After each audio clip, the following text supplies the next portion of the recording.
Hi, everybody. I have prepared a little video that will explain to you some of the things we'll be doing for homework this week in preparation for session 4. This should take about 10 minutes or so to go through these slides. I want to thank everybody, just as we start, for a really meaningful session the other day. I really appreciated it, and I hope you all did too. Okay, so first, the risk logs. Starting next week, at the beginning of each session, we will be responding to each other's risk logs in pairs. And we'll do this at the beginning of each session.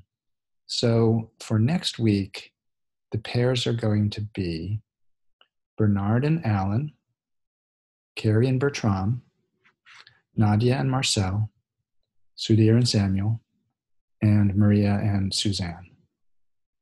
And the idea is that everyone is encouraged to send a risk log to the entire group. In other words, email it to everybody, just so you can share it with everybody. People can read it if they want, even though only your partner from the previous slide will be responding to your risk log. Each partner should prepare a brief, and by brief I mean 1 to 3 sentences, no longer than a minute, response that highlights what you appreciate about your partner's log as you've read it, what really rings clear to you, emphasizing, really validating the risks that your partner took, that person's CRB2s.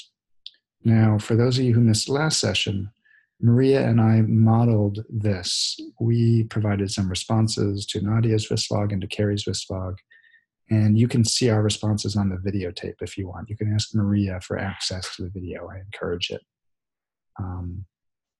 So at the beginning of the session, we'll each take turns providing our responses to our partner's risk logs. So now I know this is making some of you nervous because some of you haven't actually done a risk log yet. So I want to emphasize, as always, that you have choice. How you do your risk log is up to you. Some of you may choose to do it rather extensively. And by that, I encourage you to journal at the end of each day. Take some time to meditate on your day, think about it, and write down your risks as you go through the week, day by day. That would really be the most exhaustive way to do it. You'll write a fairly lengthy log that way. And this is great if you do it this way. Some of you may not want to do it that way. You may be more likely to simply reflect at the end of the week rather than at the end of each day on what your CRB2s may have been.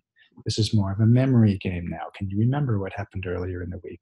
And write something more quickly. Either way, it's fine. This is great if you do it this way too. Now, of course, if you choose not to do a risk log, that's okay. Your partner won't have anything to respond to, and that's okay. So it really is a choice. People will have plenty of chances to respond to risk logs as we go through the remainder of this course. So either way, if you're going to do a risk log, please send your risk log to the entire group by Monday morning so your partner will have a chance to look at it and come up with a response. Okay, so those are the risk logs. Now, the other thing we're going to do next week is we're going back to a FAP skills session. So we're not going to do any personal disclosures other than reviewing these risk logs. After we review the risk logs, we will continue to work on case conceptualization and specifically responding to CRB2s. In other words, more practice with Rule 3. The way we're going to do this is I'm going to ask 5 of you to provide a case conceptualization for our next session. And then we will spend 15 minutes working together on each conceptualization one by one. So the 5 participants who will share their conceptualizations next week will be Alan, Bernard, Carrie, Nadia, and Sudhir. So if you feel you're too busy to do a conceptualization this week, you have choice. You were just kind of randomly selected.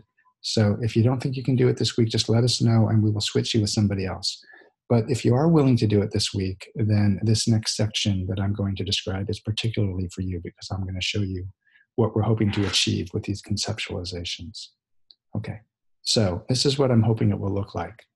A very brief bit of background information about your client. And I really want you to keep this brief, just 2 or 3 quick sentences, not a whole history or anything like that, but really what matters most to understanding the O's and the CRBs. And then I hope the conceptualization will look just like this, just like we practiced in session 2, with a description of an outside problem, a CRB1, the in-session version of the problem, the CRB2, the in-session improvement, and then the O2, the outside improvement.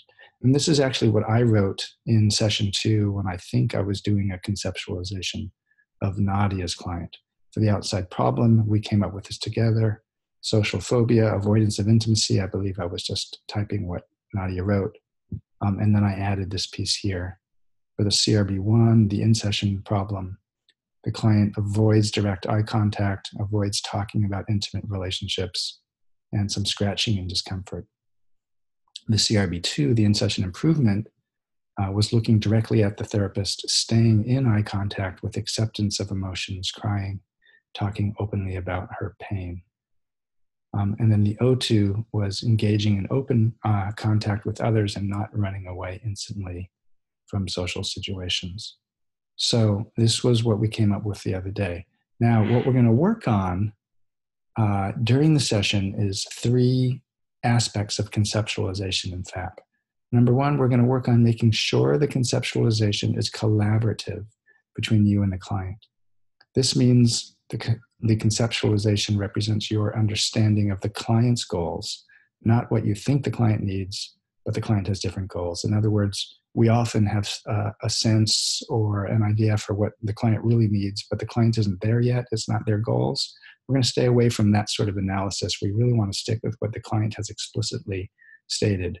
And so what that means is some clients are just not going to be a good fit for our particular approach if it's not explicit goals to work on interpersonal relationships in this way. And that's okay. It doesn't have to be for everybody here. Number 2, we're going to work on making the conceptualization as behavioral and functional as possible.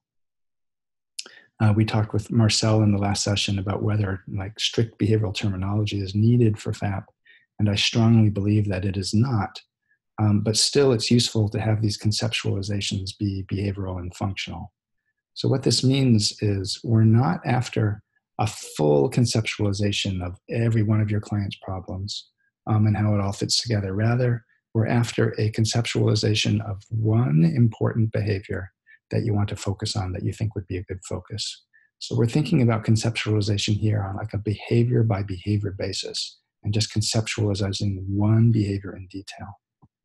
And then number 3, making the conceptualization align with the targets of our particular model as much as possible. So what I mean by that is aligning with this model. Now, I believe each of the terms on this model can be a target of therapy, but to make it easier, as we've discussed, I think there's sort of a set of classic FAP targets that are particularly easy to work with in FAP. And those classic FAP targets are the ones that are really on this side of the model. The target of self-awareness, and then these courage targets of emotional expression and self-disclosing and asking for what you need. And then this idea of connecting in response to your partner's love. Those are the classic FAP targets that I'm going to try to align your conceptualizations with. So this is a rewrite of the earlier conceptualization with some of these ideas in mind. So first of all, the outside problem I have changed quite a bit. I've made it more behaviorally specific.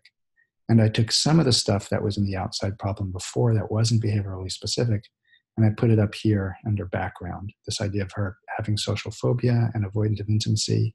It's important, but it's not behaviorally specific.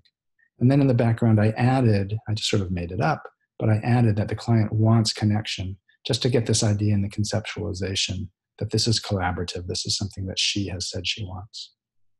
Now, the outside problem, more behaviorally specific, is that she lacks eye contact and lacks vulnerable disclosure with others who she wants to get closer to. I put a question mark here because I'm just making this up for the sake of this example.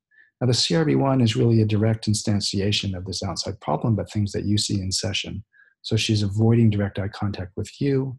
The good news is this is a really direct instantiation of this emotional expression target in the ACL model here. And then she avoids talking about intimate relationships, which is really a direct instantiation of the self-disclosure target. The CRB2s are really the direct parallels, the improvements in the ones. And so the CRB2 is looking directly at the therapist, staying in eye contact with acceptance of emotions, crying, talking openly, self-disclosing openly in a vulnerable way about her pain. And then the outside improvement is engaging in open contact and not running away instantly. And then I just added to try to, again, make it more behaviorally specific and more aligned with our targets. More vulnerable disclosure with appropriate others to build relationships. So this is just my simple way of trying to demonstrate what we'll be after. Now, for some of you, this will be more familiar. For others, it'll be less familiar, but we'll all work together on it. It'll be collaborative. It'll hopefully be fun and meaningful and help you apply FAP to your clients with a little more precision. Okay. So after we work on the conceptualizations, for each conceptualization, we'll then do a little role play like we did in week 2.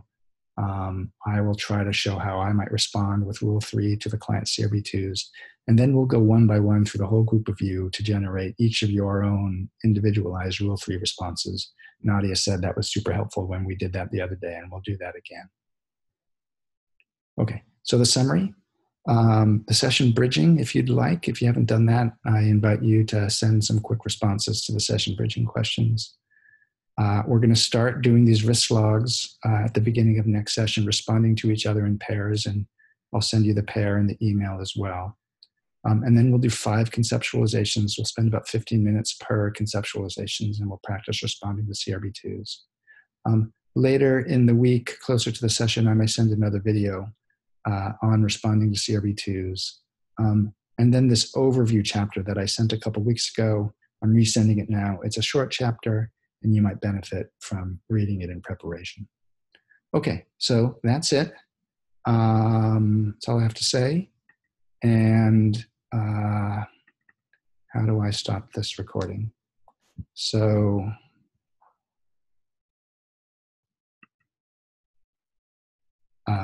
you can stop listening to me now, and as soon as I figure out how to stop this recording. Okay.